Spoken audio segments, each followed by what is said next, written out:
മലയാളീസ് എന്തുകൊണ്ടായിരിക്കും ഇപ്പോഴും ട്രേഡിങ്ങിന് ഒരു ഗാംബ്ലിംഗ് ആയിട്ട് കാണുന്നത്?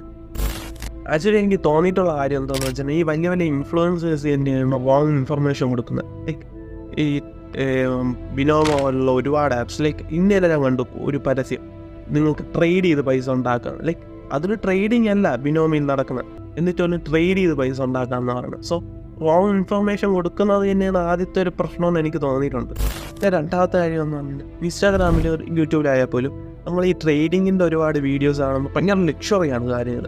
ലൈക്ക് ഫോണും വീഡിയോയും ഈ വാച്ചും കാര്യങ്ങളൊക്കെ ഭയങ്കര ലക്ഷറിയാണ്. സോ അത് കണ്ടിട്ട് ട്രേഡിങ്ങിലോട്ട് വരുന്ന ഒരുപാട് പേരുണ്ട്. സോ അവർക്ക് പറ്റുന്നതെന്ന് വെച്ച് കഴിഞ്ഞാൽ ഒരുപാട് പൈസ ഇട്ടിട്ട് എന്ത് ചെയ്യും, ഇതിൻ്റെ ഇരട്ടി ഉണ്ടാക്കാൻ വേണ്ടി ഒറ്റ അടിക്കണം നോക്കും. സോ നിങ്ങൾ മനസ്സിലാക്കണം, പ്രോഫിറ്റ് ആയാലേ അങ്ങനെ ആവത്തുള്ളൂ. പക്ഷേ ലോസ് ആയി കഴിഞ്ഞാൽ മൊത്തം പൈസ അപ്പം തന്നെ പോകും. സോ ഇതിനെ മാനേജ് ചെയ്യുക, റിസ്ക് മാനേജ് ചെയ്യുക എന്നുള്ളതാണ് മെയിൻ കാര്യം എന്ന് പറഞ്ഞത്. സോ അങ്ങനെ ഇതിനെ ഗാംബ്ലിംഗ് എന്ന് പറയുന്ന ഒരുപാട് പേരുണ്ട്.